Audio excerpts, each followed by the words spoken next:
Hello everyone, welcome to my channel. इस video में हम लोग बुद्धिज्म एंड जैनिज्म स्टार्ट करने वाले हैं। तो लेटर वैदिक पीरियड में हम लोगों ने पढ़ा था कि बहुत सारी यज्ञ, ये सारी चीजें जो थी वो फैल रही थी, बहुत सारे सैक्रिफाइसेस, बहुत सारी नई नई चीजें इन्वेंट हो रही थी। तो सबसे ज्यादा जिनको जो वर्ण सिस्टम के जो लोअर कास्ट थे, जैसे कि क्षत्रिय हो गए, वैश्य हो गए, शूद्र हो गए, उन्हें जो थी वो इन सैक्रिफाइसेस से बहुत कठिनाई उठानी पड़ रही थी। तो इन सारी चीजों से बचकर वो लोग किसी ऐसे मार्ग को खोज रहे थे जो आसान हो, जिसमें ज्यादा उनको समझने के लिए दिमाग ना लगाना पड़े और बस इजी हो।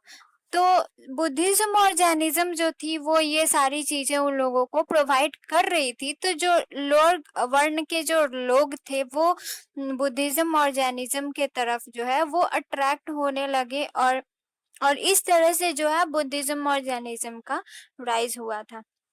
तो इस वीडियो में हम लोग causes for the rise of Buddhism and Jainism यहाँ तक खत्म करेंगे।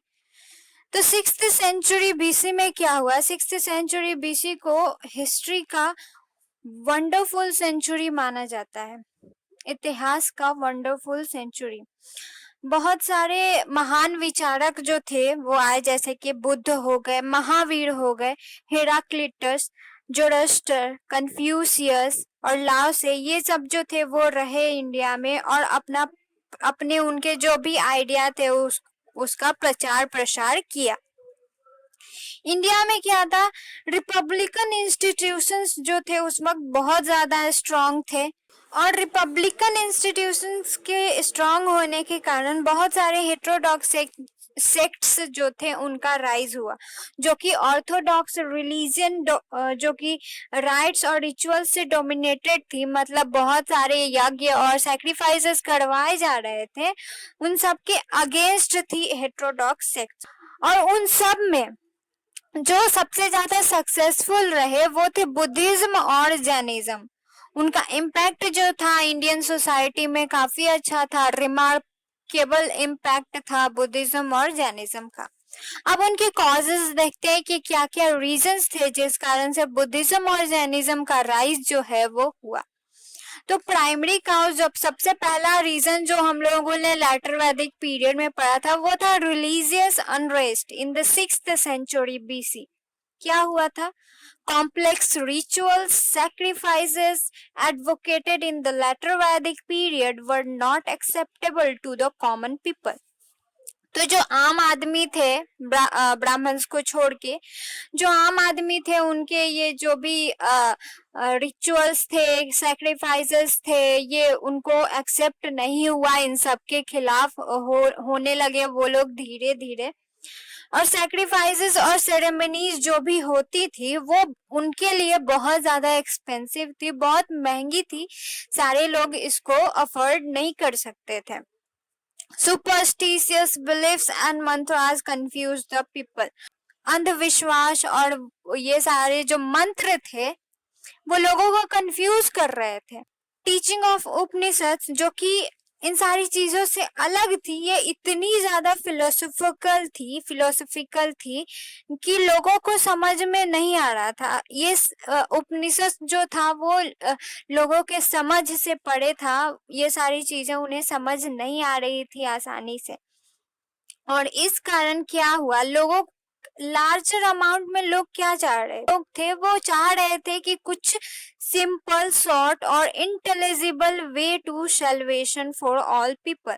तो लोग चाह रहे थे कि कुछ सिंपल हो, कुछ इंटेलिजिबल हो, और सल्वेशन मीन्स मोक्ष को प्राप्त करने का कोई भी सिंपल सा तरीका हो, मतलब उतना कॉम्प्लेक्स नहीं हो कि बहुत ज्यादा से यज्ञ करवाना पड़े, सैक्रिफाइसेस देनी पड़े, ये सारी चीजें लोगों को पसंद नहीं आ रही थी। तो लोग चाहते थे कोई इजी मेथड हो जिससे वो लोग सैल्वेशन को अटेन कर सके।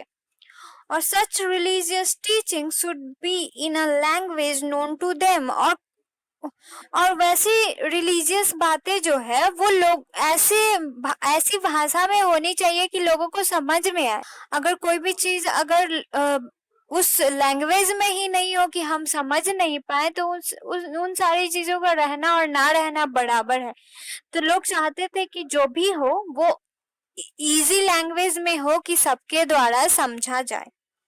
This need was fulfilled by the teachings of Buddha and Mahavir. और ये जरूरत जो थी वो बुद्ध और महावीर की टीचिंग्स जो थी वो पूरी कर रही थी। Other than the religious factors, social and economic factors also contributed to the rise of these two religions. और religious factor को छोड़ के कुछ social और economic factor भी थे, मतलब सामाजिक और आर्थिक फैक्टर भी थे जो कि इन दोनों रिलीजन्स के राइज होने में, बढ़ने में बहुत ज्यादा कंट्रीब्यूशन था। क्या था? Rigid caste system prevalent in India generated tensions in the society. तो रिजिड कास्ट सिस्टम जो हम लोगों ने पढ़ा था, ब्राह्मण्स, उसके बाद क्षत्रिय, उसके बाद वैश्य और शूद्र। तो ये रिजिड कास्ट सिस्टम जो थी वो सोसाइटी में बहुत ज्यादा टेंशन का कारण बन चुकी थी। जो ऊंचे क्लास के लोग थे वो तो प्रिविलेज एंजॉय कर रहे थे, जो कि लोअर क्लास नहीं कर पा रहे थे। Also, Kshatriya had resented the domination of priestly class. और क्षत्रिय और प्रिस्ली क्लासेस जो थे ब्राह्मण्स में, उन लोगों में पहले से भी कंपटीशन रहता था, दोनों एक दूसरे को श्रेष्ठ साबित करने में लगे रहते थे। तो क्षत्रिय जो थे वो प्रिस्ली क्लास से, मतलब उनके डोमिनेशन से उनको बहुत ज्यादा दिक्कत हो रही थी। और ये नोट करने वाली बात है कि बुद्ध और महावीर जो है वो दोनों जो है वो क्षत्रिय थे। बुद्ध और महावीर दोनों क्षत्रिय थे। Growth of trade led to the improvement in the economic condition of the Vaishyas. और वैश्यास जो थे वो उनका जो ट्रेडिंग था, और ट्रेडिंग में उनको काफी उन्नति मिल रही थी, तो इस कारण से उनकी स्थिति जो थी अच्छी हो गई थी। और रिजल्ट में वो लोग चाहते थे कि अगर उनकी आर्थिक स्थिति अच्छी हो गई है तो उनको सोसाइटी में भी एक अच्छा जो है उनको पद मिलना चाहिए, एक अच्छा प्लेस मिलना चाहिए। लेकिन ये जो वर्ण सिस्टम थी उन्हें ऐसा करने से रोक रही थी। इसीलिए वो लोग जो थे वो बुद्धिज्म और जैनिज्म को सपोर्ट करने लगे। और ये मर्चेंट क्लास जो थे, यानी कि जो व्यापार और वाणिज्य करते थे, इन्होंने बहुत ज्यादा सपोर्ट किया इस दो नए रिलीजन के राइज होने में। तो ये थे कॉजेस बुद्धिज्म एंड और जैनिज्म के राइज के। अगले वीडियो में हम लोग जैनिज्म पढ़ेंगे। अगर आपको ये वीडियो अच्छा लगा तो लाइक करें, और अगर अभी तक आपने मेरे चैनल को सब्सक्राइब नहीं किया है तो प्लीज सब्सक्राइब करें। जय हिंद, जय भारत।